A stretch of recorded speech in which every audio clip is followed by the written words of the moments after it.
guys, welcome back to Real Time JC with me, Stephanie, and today's episode number 43. I may get that wrong, but that's okay. That's okay. We are on part 3 of the Strength in the Storm series. So if you haven't already subscribed, hit that button. But also, guys, if you haven't watched part 1 and part 2, go ahead and pause the video right now and back up and watch that, because there's some very important information, I guess, or assurances through that, and I don't want you to miss it. We are in Matthew 14, 22 through 36. I'm not going to read it through to you today because I did it in part 1, but if you want to catch up, go ahead and catch up with that passage. It's basically the passage on Jesus walking on the water and the disciples being in the middle of the storm. At first, Jesus was away. He was spending time with his Father. He's praying. And he knew that he knew the storm was going to come. He knew the disciples were going to be caught in the midst of it and scared for their life. He walks out. I'm just giving you a recap. He walks out onto the Sea of Galilee with all of the waves and the thunder and the lightning and the rain all around him. Peter sees him. He's in the boat with the disciples, scared out of his mind, thinking he's seeing a ghost. Jesus is like, "It's me, Peter, it's me." And then Peter's like, "Well, if it's actually you, tell me to come to you." And he came to him. So Jesus said, "Come." And so Peter came. Peter sees actually like Jesus. He's walking on the water, and then he notices that the waves were crashing and it's scary again. He starts to sink. Jesus saves him and they get back in the boat. So that's where we're at right now. The first episode of this, the first part of this, talks about 2 types of storms. A perfecting storm where God sends you to that storm to grow and develop you, not out of correction, which is a storm that he sent for Jonah to correct him. So one storm type is in the will of God, which is what these disciples were in right now in this passage. The other type of storm is out of the will of God. It's out, just like Jonah. It was like he was running away from God. He was definitely going on a path he shouldn't have been going, like opposite of where he should have been going. So God sent a storm for correction. All right, so the first part was he brought me here. The second part was he's praying for me. He intercedes for us. He knows the weight that we're carrying. He sees what we're walking through. In fact, he sees all of it around. He sees our future. And so we talked about if we could imagine Jesus being in the next room praying for us, would you have the courage to continue through that storm?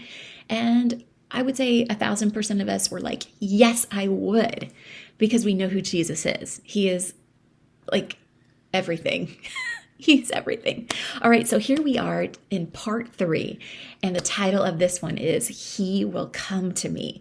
And this is absolutely an assurance, I think, because a lot of us, when we're walking through storms, often feel like Jesus has deserted us, especially if we don't understand who he is. David in the Bible talks about that. In fact, he says that God seemed far away and unconcerned, yet he knew that God would rescue him. Even the Apostle Paul got himself into some situations so difficult that he felt in 2 Corinthians 1:8, it says, burdened excessively beyond our strength, so that we despaired even of life. Jesus always comes to us throughout the storms of our lives. I think that's important for us to really grasp. In Isaiah 43:2, it says, when you pass through the waters, I will be with you. He may not come at the time that we think he should come. And then how often do we say, God, would you just come? Like, say a bill is due, like rent, and you're looking at your checking account, your bank account, and you're not seeing where that money is going to come from. Like, it's not there.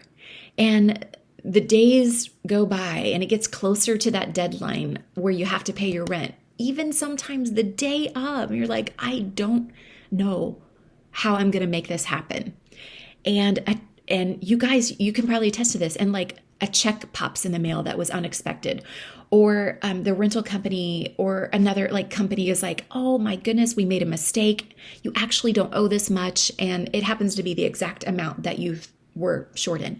I mean, just little miracles like that. And it seems like it's always at the last hour, the 11th hour of the day. I don't know why we don't say the 23rd hour or the 24th hour. I don't know, but you guys know what I'm saying. Jesus knows exactly when we need him at the exact time. And here's the cool thing about this. Think about the disciples and how scared they were and how they thought they were probably going to lose their life in this storm because their boat had meandered out. They were tired. They're probably sleeping. And here they are in the middle of this sea and there's a huge storm and they're frightened to death. Jesus waited. He knew this was happening. He absolutely knew this was happening. He waited until that ship was as far from land as possible so that all human hope was gone. Why did he do this? Because he was testing the disciples' faith, and this meant removing every human prop. So think about that, you guys. That is profound to me. When we find ourselves in these storms, whether it's a storm of correction or in the storm of perfection, God waits until we're as far away from what could be manipulating our view, what could be distracting us, just insert anything, what could be there, so that all of our human hope is gone, so that we only depend on him. That is profound. Now, why did Jesus walk on the water? To show his disciples that the very thing they feared, which was the sea in that sense, was like a staircase for him to come to them. Oh my goodness. So imagine Peter walking on the water and those waves are like a staircase for him getting closer to Jesus. So imagine like in your storm, the waves there, they are a staircase for you to get to Jesus. And in most cases, the healing and restorating, I don't know if that's a word, waves that are coming over for you in order for you to advance further into your relationship with God and possibly to help others find him and to follow him and to disciple. It's so cool. So often we fear like difficult experiences of life, like surgery, like someone passing away,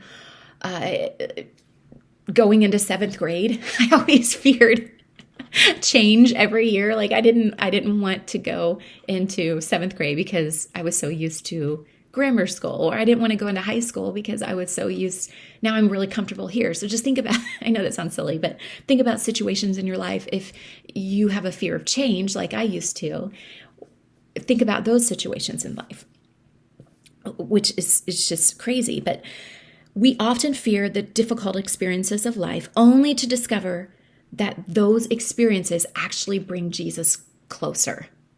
How cool is that? Okay, so here's another question. Like, why didn't they recognize Jesus? And I always thought about this. Like, why, in this story, why didn't Peter recognize Jesus? I mean, they walk with him every single day, 24 hours a day. They're staying with him. They know what he looks like. Like, why? That didn't never make sense to me until the other day when Jesus revealed this to me. Because they weren't looking for him. What? Had they been waiting by faith, they would have known him immediately. Instead, they jumped to this false conclusion that he was a ghost. Maybe we would think that a ghost, if you saw someone walking on the water, was a ghost too. I mean, in our human minds, that probably may happen. I don't know. I mean, like if I were in that situation, I have no idea. But that's what they did. They jumped to that conclusion in their human minds that he was a ghost. But if you're walking and talking and performing miracles and seeing him like make loaves and fishes into lots, would you not recognize Jesus? I don't know. I think about the times that I know him, I walk with him closely. And yet there are still times in my life and in situations where I don't see him. And that's because I'm not looking for him. So that's pretty profound. Faith and fear cannot live in the same heart. Fear will always blind the eyes to the presence of the Lord. And that's where I'm going to leave you today. So as I am examining, even more so, I'm just a typical examiner of myself anyway, but through what God has revealed to me here, I'm going to start examining myself and looking for him more, just being aware. So I encourage you and challenge you in this part 3, the He Will Come to Me part, that you will start to look for him in those storms. Start to seek out, purposefully seek him out in what he has for you, what he's trying to show you, what he's trying to speak to you, what he's trying to say to you. Oh, this is a good one. So I can't wait for the next one, part 4, here in the next episode of Real Time JC. I'll see you next time. Bye.